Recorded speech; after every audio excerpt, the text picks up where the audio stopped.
Roma podía reunir ejércitos enormes, mientras muchos reyes medievales apenas lograban juntar unos miles de hombres.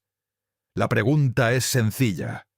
¿Cómo pudo Roma hacer algo que siglos después parecía casi imposible?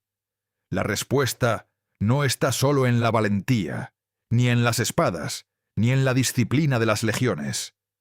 La verdadera diferencia era invisible. Roma tenía un sistema capaz de fabricar ejércitos. Para entenderlo, hay que ver Roma no como una ciudad, sino como una red inmensa. En cambio, muchos reinos medievales eran pequeños, divididos y dependían de pactos frágiles. Una legión romana no era una multitud improvisada, era una unidad entrenada, numerada y organizada. Roma podía reclutar porque sus ciudadanos, aliados y provincias, estaban dentro de una estructura común. Un rey medieval, muchas veces, no podía simplemente ordenar un ejército y verlo aparecer. Necesitaba convencer señores, reunir vasallos y esperar que cada uno cumpliera su parte. Roma tenía algo decisivo: caminos capaces de mover hombres, órdenes y suministros a gran velocidad. Cada calzada era más que piedra, era una arteria militar.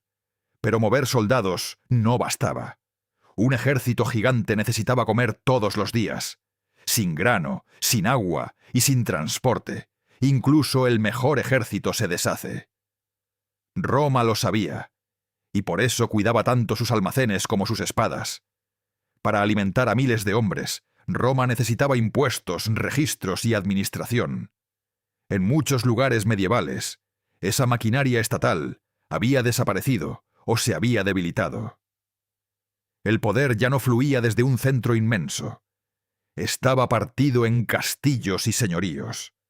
Además, muchos soldados feudales servían durante un tiempo limitado y luego volvían a sus tierras.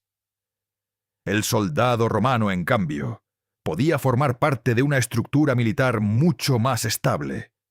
Hasta sus campamentos eran parte de la respuesta, ordenados, repetibles y fáciles de defender. Muchos ejércitos medievales, por comparación, eran alianzas temporales reunidas para una campaña concreta. Reunir un ejército siempre era caro. Mantenerlo durante meses era todavía más difícil. Roma podía sostener ese coste porque exprimía recursos de ciudades, campos y provincias enteras. Esa escala permitía que una derrota no significara necesariamente el final. Roma podía perder hombres, sufrir golpes terribles y aún así levantar nuevas fuerzas. Un reino medieval pequeño no siempre podía permitirse perder a tantos hombres de una vez. La población importaba, pero no bastaba tener hombres. Había que convertirlos en soldados útiles. La disciplina romana convertía grupos enormes en formaciones capaces de moverse como una sola pieza.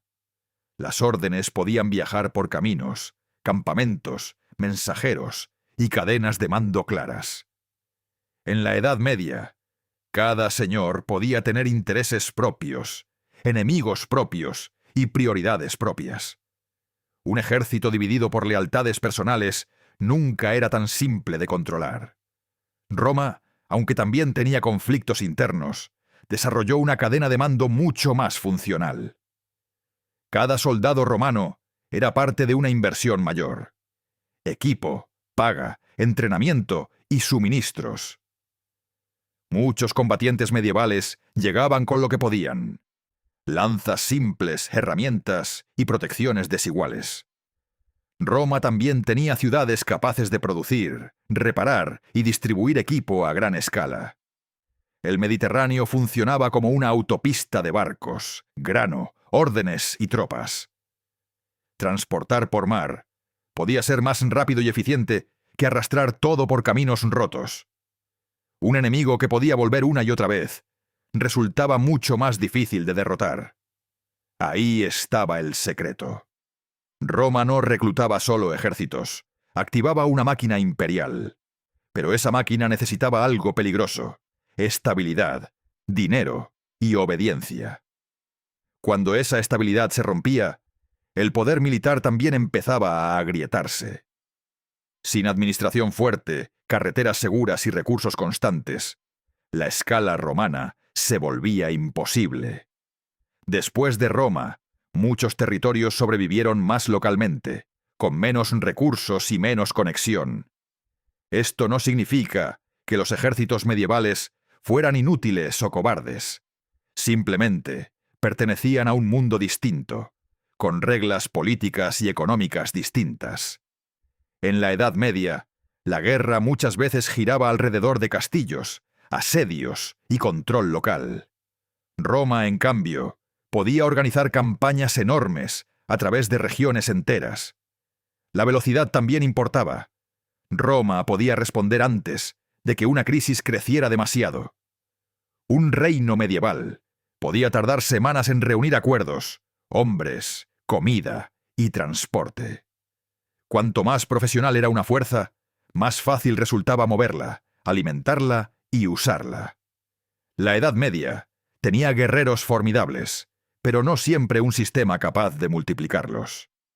La gran diferencia es que Roma convirtió la guerra en una cuestión de organización masiva. Para Roma, la batalla empezaba mucho antes del choque de escudos. Cuando las legiones aparecían en el campo, el verdadero trabajo ya estaba hecho. Para sus enemigos, no era solo un ejército, era todo un estado caminando hacia ellos. Por eso decir que la Edad Media simplemente olvidó cómo luchar es demasiado simple. Lo que cambió fue el mundo que hacía posible reunir ejércitos gigantes. La fuerza militar no depende solo de hombres armados, sino de todo lo que los sostiene. Una espada puede ganar un combate. Una administración puede sostener una guerra.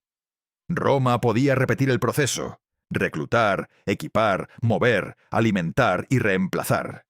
Esa repetición era más poderosa que cualquier victoria aislada. Un rey medieval podía reunir un ejército. Roma podía construir uno tras otro. Por eso, cuando Roma marchaba, marchaban también sus caminos, almacenes, impuestos y ciudades. La legión era solo la punta visible de algo mucho más grande. Si solo miramos la batalla, vemos soldados. Si miramos detrás, vemos el sistema. Los reinos medievales podían ser valientes, pero rara vez tenían una red comparable. Roma luchaba con escala imperial. Muchos reinos medievales luchaban con escala local. Así que la pregunta no es por qué Roma tenía más soldados, sino cómo podía sostenerlos. La respuesta está en una combinación de Estado, carreteras, impuestos, logística y disciplina. La verdadera arma de Roma no era solo la espada, era la organización. Y cuando esa organización desapareció, también desapareció la capacidad de reunir ejércitos tan inmensos.